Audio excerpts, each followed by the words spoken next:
Como saben, estamos justo hoy terminando la serie de resoluciones para la vida y la última resolución tiene que ver con el hecho de saber cuál es la religión que practicamos.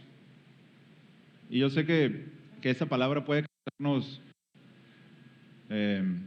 no sé, ¿no? Comezón, conflicto en algunos casos. No se diga religioso, ¿verdad? O la gente a veces nos pregunta en el trabajo, en la calle o la familia, o te dicen, no, tú eres de la religión, ¿no? Y la verdad no cae así como muy bien, ¿verdad? El que lo digan así, pues, ¿no? Se siente como despectivo, se siente como que están buscando molestar, ¿verdad? Bien, se dice que, según estudios, que existen alrededor de 4.200 religiones al menos ubicadas. 4.200, imagínense, que se componen, y ahí les va. De esos 4.200, el 31% son cristianos, el 25% musulmanes, el 15% se denominan ateos o agnósticos. Creen, de no creer, al final es lo mismo, ¿no? Se adoran a sí mismos. 15% hinduista, 10% religiones folk o populares, 5% budista y solamente el 0.2% judíos o practican el judaísmo. Ganamos, ¿no? La cuestión es que, bueno, habría que revisar ese 31%, ¿verdad? ¿Cómo está compuesto? Y bueno, yo hice la tarea, revisé cómo está compuesto. Ese 31% de cristianos se divide al menos en 3 grandes ramas o en 3 facciones, que es católicos, ortodoxos y protestantes. ¿Ok? Los católicos, pues todo el mundo conocemos. Los ortodoxos son las iglesias orientales, Rusia, practican o se denominan como ortodoxos. Y los protestantes, ¿no? Que nacieron a partir del siglo XVI, con la Reforma Protestante. Ahora, de los protestantes hay más facciones, ¿no? que se dividen, y las más generales o las más, no quiero decir importantes, pero las más conocidas son los luteranos, los anabaptistas, los puritanos, los calvinistas, los reformados, los presbiterianos, anglicanos, bautistas, metodistas, pentecostales, adventistas y las no denominacionales. Y saben que de esos grupos, ya no les voy a dar más información, se dividen en cientos y cientos. La gente los ubica como religiones, nosotros los ubicamos como denominaciones o grupos, ¿verdad? Pero hay una diversidad, hermanos. Diversidad, en realidad, si ustedes me preguntan, ¿nosotros qué somos? No sabría de responderle con exactitud, pero somos cristianos y somos protestantes, ¿sí? No somos ortodoxos ni católicos, ¿verdad? Pero bueno, lo bueno que ese no es el tema de hoy, ¿ok? Ahora, les decía, de todo esto, ¿dónde nos encontramos? No para definir una denominación, sino para definir cuáles son nuestras creencias. ¿Quién define las creencias? ¿Quién define en qué debo creer? ¿Quién define dónde me debo posicionar? ¿Me regalas monitor, porfa, Jonathan?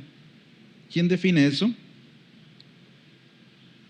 Y para resumirlo, alguien dijo acertadamente que solo existen, de todos esos 4.200 grupos y todas las facciones en las que se puede dividir, solo existen 2. La religión que es por obras y la religión que es por gracia, por medio de la fe. La de obras y la de fe. Se puede dividir ahí, ¿no? Entonces ahí sí podemos ubicarnos que somos la de la fe, ¿verdad? No la de las obras. Bien. El pasaje que estudiaremos hoy, hermanos, va a definir esto. Santiago no nos va a decir que no debemos tener una religión, al contrario, nos va a decir cuál es la religión, cuál es lo que Dios ha mandado que creamos y cómo debemos practicarlo, ¿no? Es decir, la respuesta es que la palabra de Dios nos enseña dónde debe estar nuestro corazón y nuestra práctica, ¿ok? Entonces, los versículos que vamos a estudiar es versículos 26 y 27 del capítulo 1. ¿Ya está ahí? ¿Bien? Bien, acompáñame a leerlo, por favor. Dice así: si alguien se cree religioso, pero no refrena su lengua, sino que engaña a su propio corazón, la religión del tal es vana. La religión pura y sin mancha delante de nuestro Dios y Padre es esta: visitar a los huérfanos y a las viudas en sus aflicciones y guardarse sin mancha del mundo. Acompáñame a orar, por favor. Amado Señor, te ruego que nos ayudes esta mañana, esta tarde, Señor, ya a poder recibir tu palabra con gozo, que ayudes a nuestro cuerpo en la debilidad. Señor, que podamos estar enfocados, que nuestro corazón esté enfocado, nuestro espíritu. Señor, a la verdad, la carne es débil, la carne es afectada por las circunstancias alrededor, pero Señor, ayúdanos a poder esta tarde llevar a nuestro corazón el mensaje. Señor, tenemos la bendición de tener tu libro abierto, tu libro en nuestras manos, del que podemos aprender, del que podemos, Señor, con el que somos guiados, con el que somos exhortados, somos enseñados, Señor, y a través de él y de las enseñanzas y del escuchar y el obedecer, es que vamos creciendo a tu imagen y vamos madurando. Gracias, enséñanos esta mañana a poder tener y saber dónde poner nuestro corazón, Señor, no solamente en cuestiones externas, que cualquiera las puede hacer, sino en el camino correcto, Señor, en el que te representa. Muchas gracias, Señor, en el nombre de Jesús. Amén. Amén. Es un pasaje corto. Espero que nos vayamos temprano hoy, que hace calor, ¿verdad? Y bueno, vamos a ir de lleno al versículo 26, por favor. Y saben que hemos estado tratando estas últimas semanas acerca de no ser solamente oidores de la palabra, ¿recuerda? Sino hacedores. El que solamente es oidor, ¿qué dice Santiago? Se engaña a sí mismo, ¿verdad? Se defrauda a sí mismo. Hace un error de cálculo en su vida. Pero también Santiago nos enseña en que debemos de prestar oído. Y ese prestar oído es con la intención de ¿qué? De obedecer, ¿verdad? De obedecer, obedecemos, prestamos oído. También dice que seamos tardos para hablar, pero principalmente que nosotros nos ubiquemos dentro de aquel grupo que oye y hace y practica. Ahora, ese fue el tema o los temas que estuvimos tratando la semana pasada. Y si usted ve el versículo 26, no tenemos una conjunción como tal que pueda relacionarse nuestro versículo de hoy con los anteriores. O sea, no tiene un pero y entonces, ¿verdad? Que rápidamente podemos relacionarlo con el texto, pero si nos damos cuenta y como lo vamos a ver, tiene que ver todo con lo que viene hablando. Y es un buen cierre y es un buen puente, porque el capítulo 2 va a desarrollar con más amplitud, con más profundidad, lo que trató en el capítulo 1. Es como una introducción, ¿no? El capítulo 1. Y básicamente lo que Santiago nos va a enseñar en estos versículos es que el hacedor de la palabra, ya vimos, el que no solo es oidor, sino el que es hacedor de la palabra, no es simplemente uno que participa en una actividad religiosa. Porque podríamos confundirnos con ello. Que mira, fulano hermano, sí está aquí, pero sirve en todos lados, ¿verdad? Y podemos tomarlo como, ese es un ejemplo de alguien que es hacedor de la palabra. Alguien que cumple con todos los requisitos y todos los rituales de su religión. No necesariamente. No necesariamente. Y por lo que vamos a ver, Santiago está advirtiendo a los que se creen religiosos, a los que creen que son hacedores, que no solo son oidores. Los rabinos están de acuerdo con esto, de que no solo se trata de tener la ley, sino de practicarla, de hacer buenas obras. Pero puede convertirse eso en la práctica en sí mismo, en su ídolo, en su propósito nada más. ¿Ve? Y es lo que va a explicarnos Santiago. Y aunque no inicia en este versículo 26 con una conjunción, como les decía, pero sí inicia con una expresión que es condicional.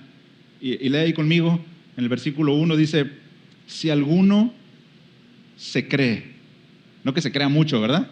No, te crees mucho, no, si alguno se cree, es decir, este que se cree es una persona que se considera realmente religiosa. Es decir, el texto no está hablando de un hipócrita, alguien que sabe que no está andando bien en su vida, que no está obrando bien en su vida, pero que aún así se puede sentar aquí aquí al frente o más atrás, ¿verdad? Para que no le caiga aquí a la hermana más atrás, con una corbata, decir, soy cumplidor de la ley, yo sí soy muy religioso, yo canto, me sé todos los cantos de esta iglesia, incluso hasta puedo tocar, ¿verdad?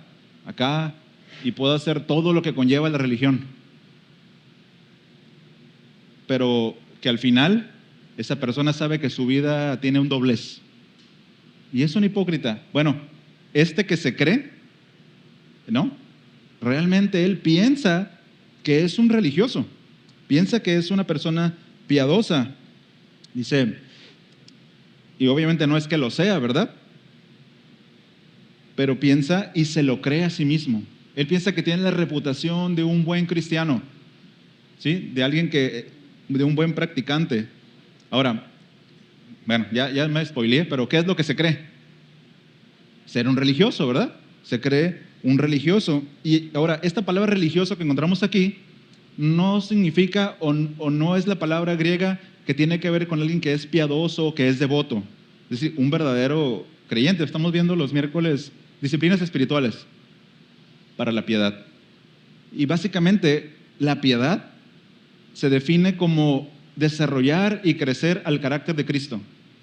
Si cuando nosotros decimos, esa persona es piadosa, es porque cada vez más su carácter se parece al de Cristo y está creciendo en conformidad a Cristo. Es decir, no es alguien que usa corbata ni traje, ¿verdad? Sino alguien que está madurando en el camino del Señor. No es esa palabra. Este religioso es alguien que está pendiente solamente del cuidado externo, de practicar rituales. Decía, puede ser que esta persona, este religioso, nunca falte al culto o al servicio, sea fiel con sus diezmos y ofrendas, contribuya para los aires acondicionados que buena falta nos están haciendo, ¿verdad? En este momento. Es más, sea el que puso más que todos. Y dejó una nota ahí para la gloria de Dios y puso su nombre, ¿no? Sí. ¿Cuál Dios, verdad? Habría que definir eso. Está en todas las reuniones de oración, pero solo está preocupado por las cuestiones externas de la conducta. Ahora, ¿son importantes las cuestiones externas de la conducta? Sin duda. Pero este religioso, esta persona que se cree religioso, solo está preocupado por eso. No está preocupado por la espiritualidad, por las motivaciones correctas, sino cómo se ve, cómo lo van a ver los demás. ¿Sí me explico? O sea, es capaz de llegar más temprano que todos, solo para que vean que él llega más temprano que todos. Pero su intención no es la correcta. ¿Se fija? Bueno, esa persona cree que está haciendo bien. Ese es el sentido que Santiago está determinando. Un comentarista dice que estas personas, esos que se creen religiosos, dice, son aquellos que están pendientes de asuntos puntuales y meramente expresivos de religión, pero distan en sus vidas de los objetivos reales de piedad. Son gentes escrupulosas, amantes de las tradiciones, aferrados a los principios históricos, dados a una vida de privaciones lícitas para aparentar piedad. Viven pendientes de aspectos de conducta meramente externos, pero no están interesados por la vida de comunión con Dios. Este tipo de persona no está lejos de los creyentes, sino que dice ser uno de ellos. Es el que se gloría en la apariencia, pero no en el corazón. Y 2 Corintios, el apóstol Pablo le dice a la iglesia en Corinto, en el capítulo 5, versículo 12, dice, no nos recomendamos otra vez a vosotros, dice, sino que os damos oportunidad de estar orgulloso de nosotros, dice, para que tengáis respuesta para los que se jactan en las apariencias y no en el corazón. Es decir, hay personas en la iglesia que solamente están interesadas en las apariencias.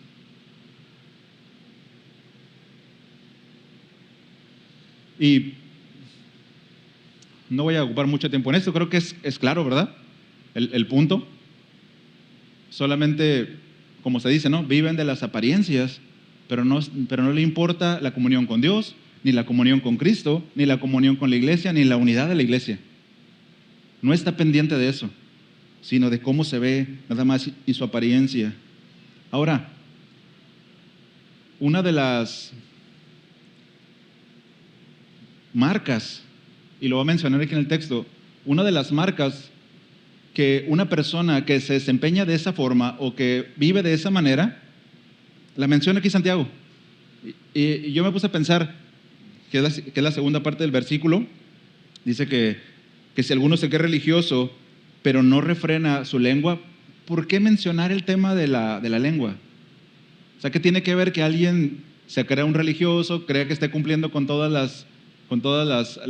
los rituales, y que rápidamente Santiago saque a relucir el tema de no refrenar la lengua?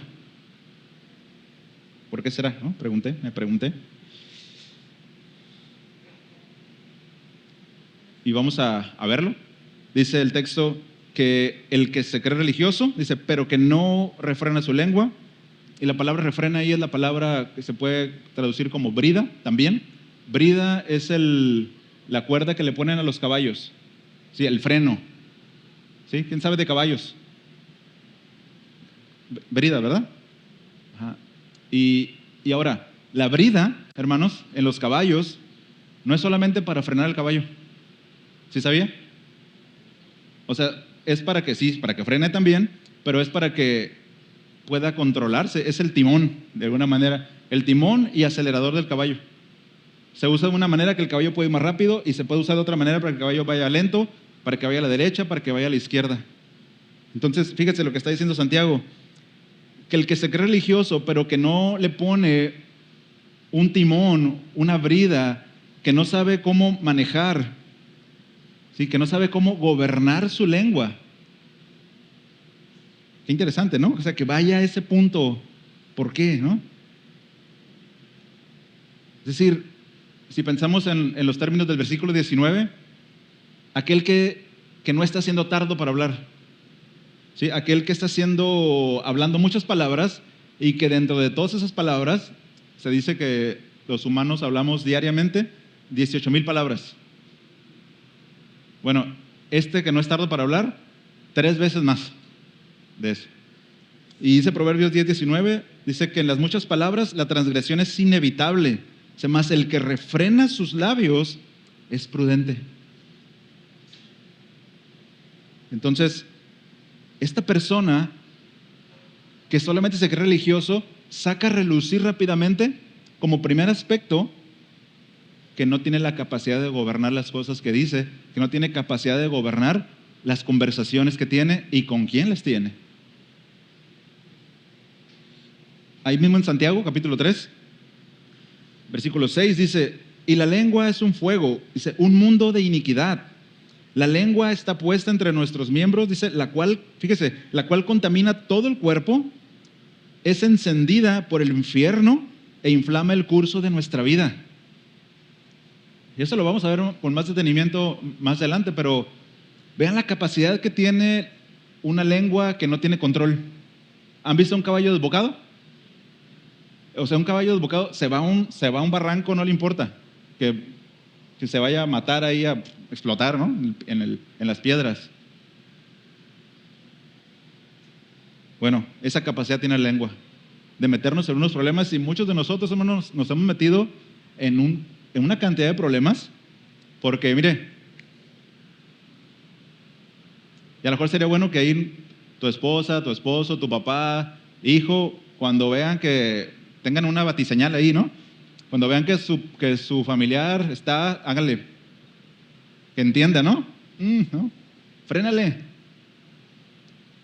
También esta persona que no sabe refrenar su lengua, no sabe en qué momento poder cambiar de conversación. Porque, hermanos, estamos en el mundo, ¿no? ¿Alguien está aquí todavía? Algunos ya no están, pero quienes estamos acá, sabemos que a veces hablamos con personas y empiezan a decirnos unas cosas de que, ay, o sea, no, yo me quiero tapar los oídos. Y hay que ser sabios para saber cómo eludir, cómo evadir, cómo llevar la conversación a otro lado, ¿verdad? Porque no podemos ser tampoco, ay, mira, ya no digas nada porque me estás contaminando, esa conversación que tienes es horrible y me estás haciendo pecar. Por supuesto que no vamos a actuar de esa manera, ¿no? Sería ridículo. Pero podemos ser sabios para saber cómo llevarla, ¿no? Evadirla de una manera prudente, con sabiduría. Bueno, el que se cree religioso, que solamente se cree, no tiene esa capacidad. Mire, se va a desbocar, va a chocar con la pared, porque no gobierna, no domina su lengua. Y les decía, es significativo que Santiago mencione esta falta de dominio como una evidencia de alguien que solamente se cree religioso. Porque seguramente Santiago, como hermano del Señor Jesús, estuvo ahí en el Sermón del Monte, estuvo en cada una de sus parábolas, en cada una de sus enseñanzas, al menos en la mayoría. Y acompáñenme por favor a Lucas, acompáñenme, Lucas capítulo 6, versículo 45. Y esta es la conclusión a la que llegué de por qué Santiago está yendo rápidamente al tema del dominio de la lengua. Lucas capítulo 6, versículo 45. Sígame con su vista, dice, el hombre bueno, del buen tesoro de su corazón, ¿de dónde lo sacó? De su corazón. Dice, saca lo que es bueno. El hombre malo, del mal tesoro, saca lo que es malo. Dice, porque de la abundancia del corazón, habla la boca.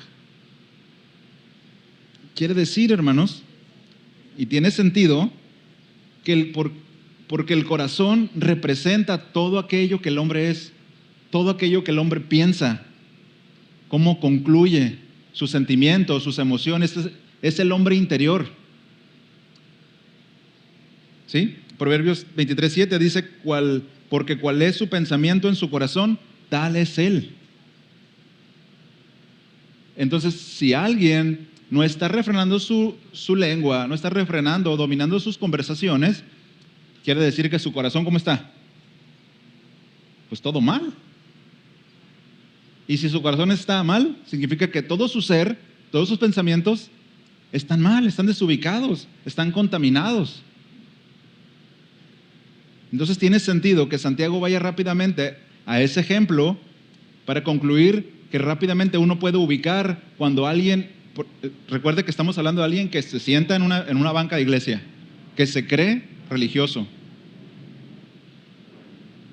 Y cuando nosotros lo escuchamos murmurar, viene y te quiere contar, oye, ¿sabes qué? Ayúdame, la clásica, ¿no? Vamos a orar por un hermano, fíjate que cuando se escucha vamos a orar, le iba a decir, dale una cachetada, pero no, porque no está bien, ¿verdad? Pero aléjese y cuéntenselo a quien más confianza le tenga. No, aléjese de esa persona.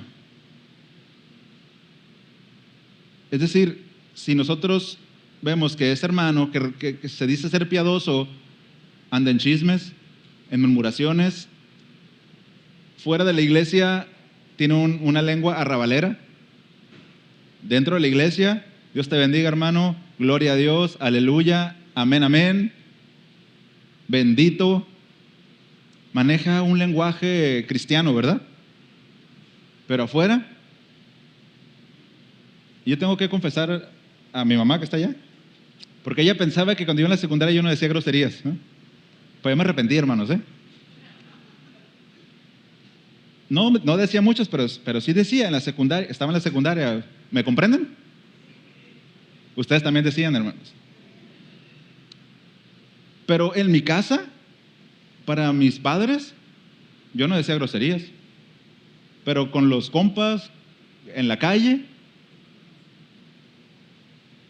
bueno, de la abundancia del corazón, habla la boca. Si alguien me escuchara hablar o me hubiese escuchado hablar, podría darse cuenta que yo era un falso. que era alguien que me creía cristiano, porque en realidad es que sí me creía cristiano, pero no conocía aquí Santiago, ¿verdad? Pero ¿sí se entiende el punto?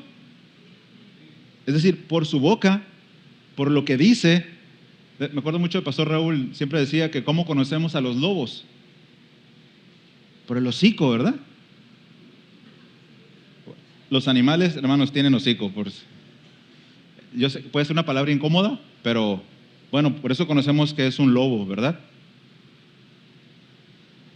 Y conocemos a alguien falso cristiano por cómo habla, por cómo se desempeña, no solamente en la iglesia, no solamente en el local, sino fuera con la familia. ¿Va? Entonces, tiene sentido que Santiago traiga esto a la mesa para explicar por qué es una marca de un falso religioso. Ahora, dice que ese que se cree religioso, que no gobierna su lengua, dice, sino que engaña a su propio corazón.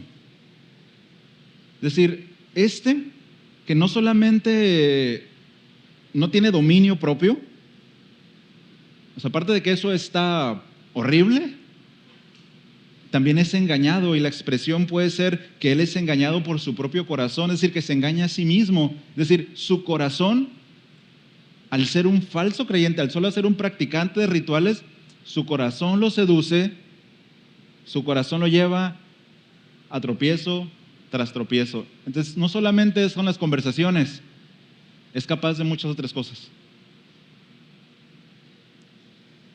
Jeremías 17:9 dice, más engañoso que todo es el corazón. Dice, sí, y sin remedio, ¿quién lo comprenderá?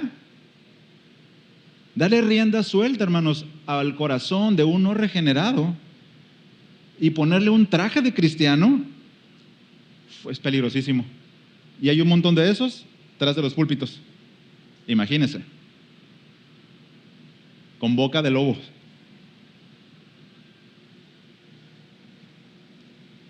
Al no tener una comunión real con Cristo, dice, queda expuesto a un engaño constante, porque la expresión es, sino que se está engañando continuamente, engaño tras engaño, su corazón lo va seduciendo cada vez más y va empeorando. Dice, queda expuesto a un engaño constante, dice, porque cree en su corazón que es un creyente piadoso, dice, y al confiar en su religiosidad, estará constantemente seducido por ese corazón no regenerado. Entonces es peligrosísimo. ¿Qué hay que hacer? El Evangelio. El Evangelio. ¿Y sabe qué? Hay muchas personas, hermanos, vacunados contra el Evangelio. Le dijeron, sigue esta serie de reglas, es más, bautízate y todo va a ser nuevo. Solamente se mojó, ¿verdad? Y salió mojado del agua, pero su vida no ha cambiado. Solamente adoptó una doctrina, adoptó una serie de rituales, pero no hay una comunión real. Es decir, si no hay un nuevo nacimiento, como veíamos en el versículo 18, si no ha nacido por la palabra de verdad, solo va a ser un falso. Y puede estar siendo engañado. Qué peligro llegar así delante del Señor. Confiado. No, Señor, yo soy de las ovejas que van a ir al lado derecho. No. Fuiste engañado por tu propio corazón todo el tiempo, ¿no? Y termina diciendo el versículo, si alguno se cree religioso, pero no refrena su lengua, dice, sino que engaña su propio corazón, dice, la religión del tal es vana. Ahora, quiero que note una cosa en el texto. No está diciendo Santiago que la religión es mala. O sea, no está diciendo que no debemos practicar religión, que no debemos tener religión, sino lo que está diciendo es que ese que se cree religioso, al no refrenar su lengua y ser engañado, la religión que practica, por muy buena y ortodoxa que sea, por más que tenga la mejor doctrina, pura, si solo se cree religioso, es vacía, es hueca, es inútil, no tiene sustancia, no tiene ningún valor contra los apetitos de la carne, es lo que dice Colosenses 2:23. No tiene ningún valor contra los apetitos de la carne. Ahora, antes de avanzar y para centrarme un poquito en el tema de la religión, que les decía que puede ser un término incómodo, voy a darles una definición corta de lo que es religión.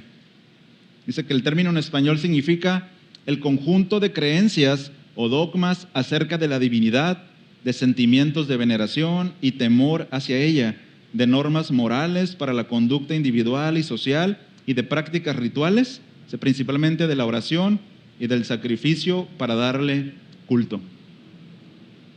Es una serie de normas, es algo que practicamos hace ratito, estuvimos orando, estuvimos adorando a Dios con los instrumentos, la ofrenda es una expresión de adoración. Tuvimos un estudio bíblico hace ratito. Es decir, estamos practicando los rituales y las normas de un culto. Así que si un día alguien le pregunta, ¿de qué culto eres? No se siente así como que le está preguntando qué religión es. ¿Ok? Del culto bíblico. Puede contestarle ya, ¿no? Ya después le predica. Entonces, le decía, esta religión a la que se refiere Santiago no es mala en sí mismo. Es decir, la práctica no es mala. El problema es que el portador, que el practicante hace que tal religión sea inútil. Y qué peligro que invite a otros a practicar su misma religión. Esa religión vana, esa religión inútil.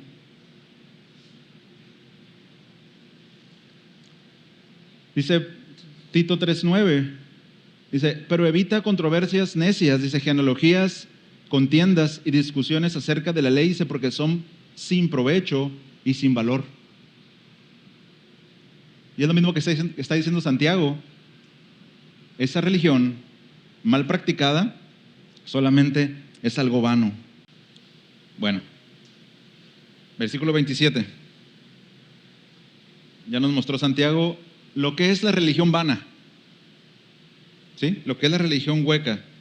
Y ahora nos va a decir cuál es la verdadera religión. Algunos mensajes que usted puede encontrar en internet acerca de este versículo pueden titularse como la verdadera religión contra la falsa religión, ¿no? Y pues, está bien, ¿no? Está bien. Versículo 27 dice que la religión pura y sin mácula, o la religión inmaculada, ¿sí? O la religión limpia, dice, delante de nuestro Dios y Padre es esta: visitar a los huérfanos y a las viudas en sus aflicciones y guardarse sin mancha del mundo. Y nota, hermano, que esta palabra religión que encontramos aquí es la misma palabra que encontramos en el versículo anterior. Es decir, no es otra religión. No está diciendo que hay una religión mejor. No está diciendo que hay prácticas que son mejores que otras. No, lo que está diciendo es que esas prácticas se convierten o se pueden practicar de una manera pura, de una manera sin mácula. Es decir, el problema no es la religión, el problema son los practicantes. ¿Sí? Y debemos entender que Dios no está en contra de la religión, no está en contra de que nosotros adoptemos un sistema de creencias. Vamos a ver rápidamente, hermanos, cuál es el contraste entre esa religión que es vana y esta religión que es pura. ¿Por qué? Porque la religión pura lo que busca es una manifestación verdadera y genuina de lo que es la piedad, de lo que es la devoción a Dios.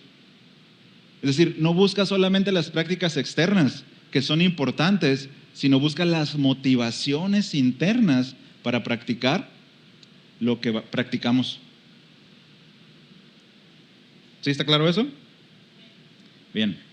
¿Qué significa la religión pura? ¿Qué significa una religión pura y sin mácula? No es tan difícil no tenemos que encontrar el hilo negro, ¿no? Como se dice. Básicamente, la religión pura es la que está limpia, ¿sí? Es del que practica sin culpa, es de aquel que es inocente teniendo esa religión, esa práctica, es aquel que está libre de pecado. En Mateo 5:8, Sermón del Monte, dice, bienaventurados los de limpio corazón, pues ellos verán a Dios. Es decir, que hay personas que no solamente se creen que son creyentes, son creyentes. Y si es un creyente, su corazón ha sido limpio. En Juan 13:10, Jesús le dijo a los discípulos, le dijo a Pedro, dice, el que se ha bañado no necesita lavarse, dice, excepto los pies, pues está todo limpio y vosotros estáis limpios. Pero no todos, ¿verdad? Refiriéndose a Judas. Es decir, el que ha sido regenerado, el que ha nacido por la palabra de verdad, está limpio. O sea, si usted ha nacido por la palabra de verdad, de nuevo, ha nacido de nuevo, usted entra en esta categoría de alguien sin culpa, de alguien inocente. Véase en el espejo y diga, tú eres inocente, tú eres sin culpa, pero examine su corazón primero, ¿verdad? Para saber si está en la fe. Eres libre de pecado. También dice que esta religión es sin mácula, es decir, que no está contaminada, que es sin mancilla, que está libre de defectos. Y esto, hermanos, rápidamente, no sé si usted lo ubicó, pero hace un eco a los sacrificios del Antiguo Testamento. ¿Cómo debían ser los animales que se presentaban al sacrificio? Deben ser perfectos, puros. Hay un reproche del Señor a través del profeta Miqueas. Estaban llevando, los judíos y los sacerdotes estaban aceptando animales cojos, animales sucios, no aceptos para Dios. Es decir, lo que está diciendo aquí Santiago y lo está equiparando es que esa práctica que nosotros tenemos por el hecho de que nosotros hemos nacido de nuevo, si nosotros la practicamos correctamente, va a ser una práctica pura e incontaminada. Aunque no nos la creamos.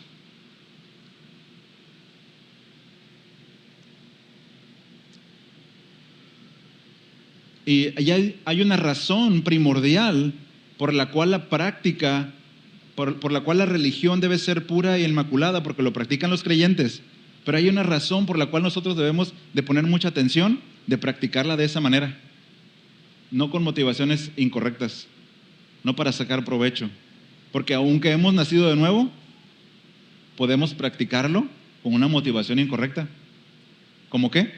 Para ser vistos por los demás. Eso, hermanos, eso mancha un servicio. Eso contamina. Hay una razón primordial para presentarnos a Dios de esa manera. Esa misma, que es delante de Él. Proverbios 21:2 enseña que todo camino del hombre es recto ante sus ojos. Es decir, yo puedo pensar, yo voy bien, estoy andando bien, soy un buen cristiano, dice, pero el Señor sondea los corazones, el Señor escudriña lo profundo del corazón. Es decir, el Señor va a descubrir si nuestra práctica está siendo limpia. Yo tengo la garantía de que si he nacido de nuevo, puedo practicarlo de una manera inocente, sin culpa. La cuestión, hermanos, es que a veces la incredulidad, que a veces la pereza puede manchar nuestro servicio. Esta práctica es delante de Dios. En Apocalipsis 2:23, Juan enseña lo siguiente y dice, y a sus hijos mataré con pestilencia, dice, y todas las iglesias sabrán que yo soy el que escudriña las mentes y los corazones, dice, y yo os daré a cada uno según vuestras obras. Entonces, hermanos, cuando nosotros nos presentamos a servir a Dios, a adorar a Dios, necesitamos revisar cómo estamos, cómo está nuestro corazón. Si estamos limpiándonos constantemente en la palabra. ¿Recuerdan el espejo? Que el espejo era para vernos en el espejo de la palabra y revisar si no estamos contaminados con algo, si no tenemos una imperfección. ¿Por qué? Porque nos vamos a presentar delante de Dios. Es decir, cuando usted viene a la iglesia, y Dios está también en nuestra casa, ¿verdad? No solamente está en el local, pero esta es la reunión de la iglesia, esta es la reunión de adoración. ¿A quién? A Dios. y venimos a presentarnos a Dios, pero también venimos a exponer nuestras almas y nuestros corazones, para que sean examinados con profundidad, dice, para que escudriñen nuestras mentes. Y vean esta parte, dice, y os daré, y nos va a dar según nuestras obras. Por un lado, quienes están andando bien es una bendición, pero quienes no, es de tener temor.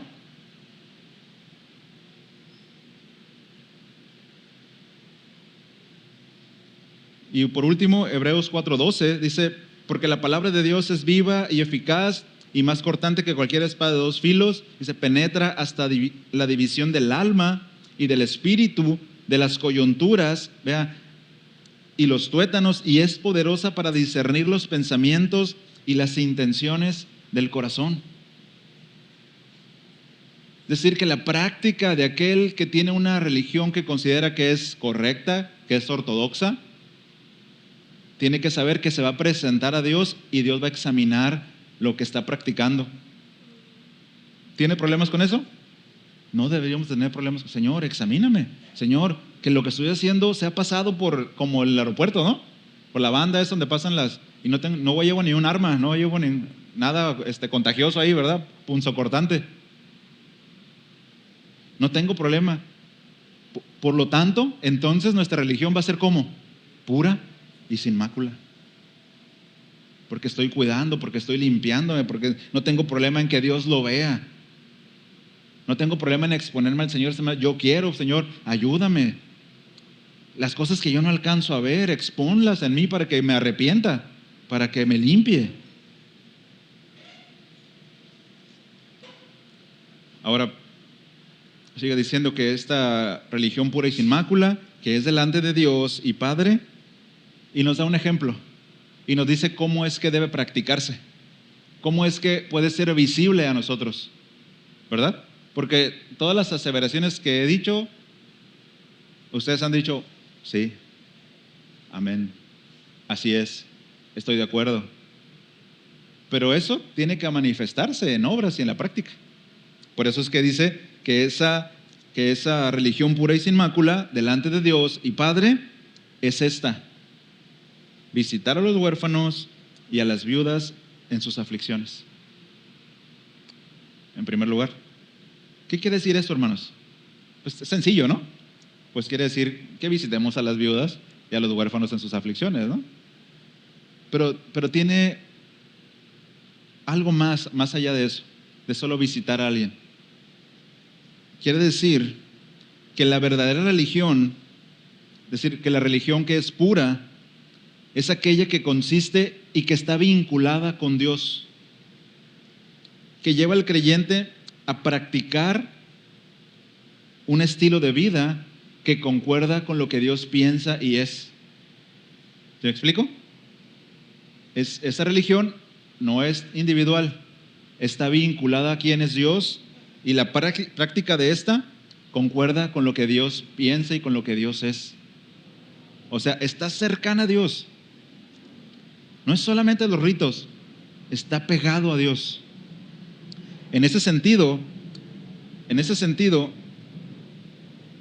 visitar a los huérfanos y a las viudas, ya que como dice el Salmo 68:5, que Dios es padre de huérfanos y defensor de viudas, padre de huérfanos y defensor de viudas es Dios en su santa morada. Quiere decir, hermanos, que cuando nosotros tenemos esa verdadera religión que es pura, que es inmaculada, cuando tenemos esa comunión con Dios, nosotros de alguna manera propiciamos la acción de Dios de proteger a las viudas y a los huérfanos. ¿Me expliqué con eso? El Salmo dice que Dios es protector ¿de quién? Bueno, cuando yo visito a las viudas y a los huérfanos, cuando yo no solamente visito de cómo estás, sí están malas cosas, ¿no? Me preocupo, cuando les hago bien, Dios está obrando a través de nosotros para proteger a las viudas y a los huérfanos. ¡Qué bendición, hermanos! Señor, ¿cómo te puedo servir? Señor, yo no puedo hacer muchas cosas. visita a las viudas, a los huérfanos. O sea, quizás no conocemos, bueno, sí hay huérfanos, ¿verdad? Y hay viudas también, y que la pueden estar pasando mal. Y debemos actuar. Pero la bendición, hermanos, de esto es que cuando lo hacemos, estamos haciendo la obra, estamos cumpliendo la palabra de Dios. Es que Dios promete que me va a cuidar como viuda. Pues aquí estoy, no soy Dios, pero me ha enviado, ¿no? Estoy cumpliendo su palabra. Y en eso radica la bendición. Y en eso radica la práctica de esta religión pura. No solamente es la pureza doctrinal, sino es la práctica y el obrar de acuerdo a lo que Dios enseña. Le voy a dar un ejemplo o una ilustración. Esta ilustración está en uno de los libros que estamos estudiando con algunos hermanos, que habla acerca del diaconado, ¿no? De lo que es el diaconado, de lo que son los diáconos.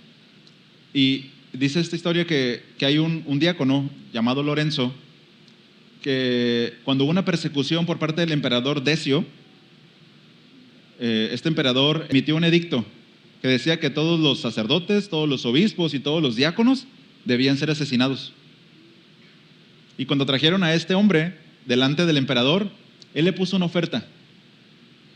Le dijo: mira, si me entregas el tesoro de la iglesia, te voy a dejar libre.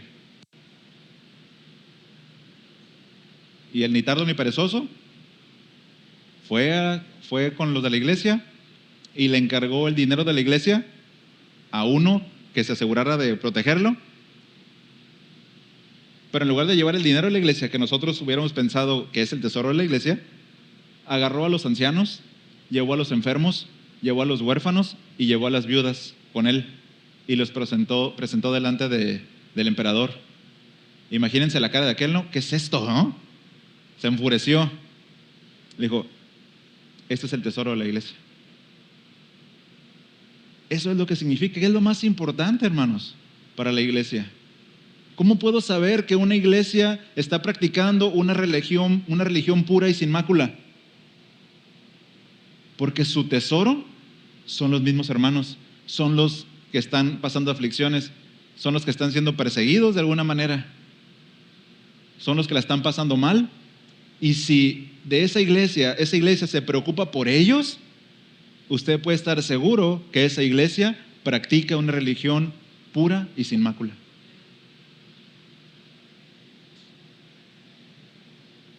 Bueno, Lorenzo fue quemado porque no le gustó para nada al emperador. Y cuenta las crónicas que cuando lo estaban quemando, él les dijo en tono irónico: oigan, ya denme vuelta porque ya me quemé de enfrente.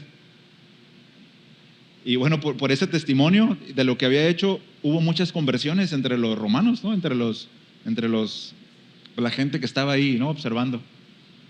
Entonces, no es solamente un servicio social, ¿sí me explico? O sea, no es solamente, hay algo que le llaman el evangelio social. ¿Se ha escuchado eso? Y hay iglesias que se recargan mucho hacia eso. Desayunos y campañas de esto, de lo otro. O sea, muy recargado hacia ayudar al necesitado. Y eso está bien. Y eso necesitamos hacerlo. Pero pueden descuidar la ortodoxia. Pueden descuidar la doctrina. Pueden descuidar su santidad, ¿verdad? Pero lo que nos enseña el texto es que en conjunto la iglesia, hermanos, debe de preocuparse por los necesitados. Y esa va a ser la marca de una iglesia que tiene una religión pura. ¿Ok? Creo que con eso está claro el punto, ¿verdad? Un comentarista dice, y para cerrar este punto, dice: la verdadera piedad es la expresión de una vida de relación con Dios en plena comunión con Él. Deuteronomio 10, 17 al 18 dice: porque Jehová vuestro Dios es Dios de dioses y Señor de señores, Dios grande, poderoso y temible, que no hace acepción de personas, ni toma cohecho, sé que hace justicia al huérfano y a la viuda, sé que ama también al extranjero, dándole pan y vestido. Y escucha esta última parte: el verdadero creyente demuestra la eficacia de su piedad cuando decide ser proveedor y defensor del necesitado, mostrando con ello el verdadero amor de Dios en él. Entonces no se trata de hacer una buena obra para que la gente me vea, sino se trata de hacer una buena obra porque Dios es Dios, porque Él lo haría, porque Él es como dice la escritura que leímos, porque Él es el que hace justicia al huérfano, y si Dios hace justicia al huérfano, yo también voy a hacer justicia al huérfano. Y si Dios atiende a la viuda, yo también voy a atender a la viuda. ¿Sí me explico? Si Dios es defensor del necesitado, yo no lo voy a aplastar, yo voy a ser defensor del necesitado. No para ganar para ganarlo a Él, ¿sí me explico? No para ser visto, sino porque es lo que Dios haría. Y mi meta, como les dije al principio, la piedad en su significado más básico es parecerse a Cristo. Y si Cristo lo hace, yo también lo hago.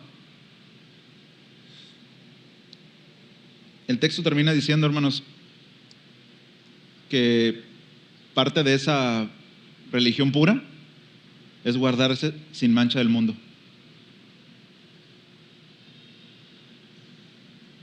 Jesús no le pidió al Padre que quitara a sus discípulos del mundo. ¿Se acuerdan? Juan 17. Porque pues, sería necesario llevarse a todos, ¿no? Del mundo. Sino que los guardara del mal. Es decir, tenemos que ser conscientes de que vivimos en un mundo lleno de maldad. Donde en un país como el de nosotros gobierna la impunidad. Y es una forma de maldad. Bueno, estamos aquí, pero el peligro no consiste en quién es mi vecino, que pueda ser alguien malo. El peligro no consiste en eso, sino en adaptarnos a ese mundo de manera que lleguemos a vivir como viven los del mundo, con doblez de corazón, ¿sí? Teniendo una cara aquí y otra cara allá. Eso es conformarnos al mundo, o ser usados por el sistema del mundo que es gobernado por Satanás. El creyente que ama al mundo y sus cosas se constituye enemigo de Dios.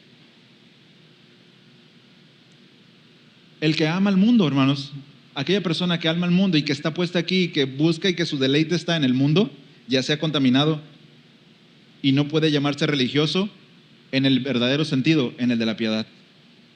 Es decir, sabe que estás aquí, sabes que tienes que cuidarte, sabes, como decía al principio, cuándo evadir una conversación. ¿Sabes cuándo detenerte, cuándo ser prudente para no meterte en problemas? Entonces, nuevamente, no es descubrir el hilo negro. Sabemos como creyentes que debemos desarrollar una vida de santidad, una vida piadosa. Ahora, la gran ventaja y la buena noticia es que no la hacemos nosotros. Dios va haciendo la obra en nosotros, pero nosotros nos disponemos. Señor, yo quiero guardarme del mal.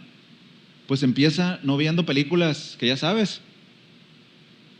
Señor, yo no quiero contaminar mi mente de nuevas groserías, ¿no? Pues ten cuidado con quién hablas, ¿no? O sea, es una cuestión muy práctica, hermanos. Les decía al principio, Santiago es muy práctico. Es una cuestión muy práctica. ¿Cómo me guardo del mal? ¿Cómo me guardo sin mancha del mundo? Buscando todas las maneras sabias para evadir, ¿no?, esa contaminación, no exponiéndome yo mismo. ¿Cómo es posible? Piensa en esto. ¿Cómo es posible que pueda haber creyentes que hablen en doble sentido? ¿Sí sabe lo que es doble sentido? Lenguaje soez. ¿Usted cree que esa persona se está guardando sin mancha del mundo? No, está actuando como el mundo. Y no está practicando una religión pura. Quizás solo se cree religioso. Conclusiones. ¿Cuánto llevo? Bueno, voy a terminar rápido, hermanos, ¿no? En todo eso, hermanos, como conclusión, debemos ser equilibrados. No podemos recargarnos hacia un evangelio social. No podemos recargarnos nada más hacia una ortodoxia puritana. No, yo no me contamino, no, yo no me junto con la familia porque son tomadores, ¿verdad? Yo me guardo. No, tenemos que tener un equilibrio, saber cómo manejar las cosas. Sí debemos de practicar una doctrina pura, debemos de saber cómo dominar nuestra lengua, ¿sí? Debemos de saber cómo presentarnos a Dios adecuadamente. Debemos de saber cómo servir con motivaciones correctas. Es una vida equilibrada, no recargada hacia ningún lado. Y volviendo a la pregunta del inicio, final, 1.2. Solo hay dos posibles respuestas para la pregunta de cuál es tu religión. ¿Mi religión es la religión vana o mi religión es la religión pura? Solo hay dos.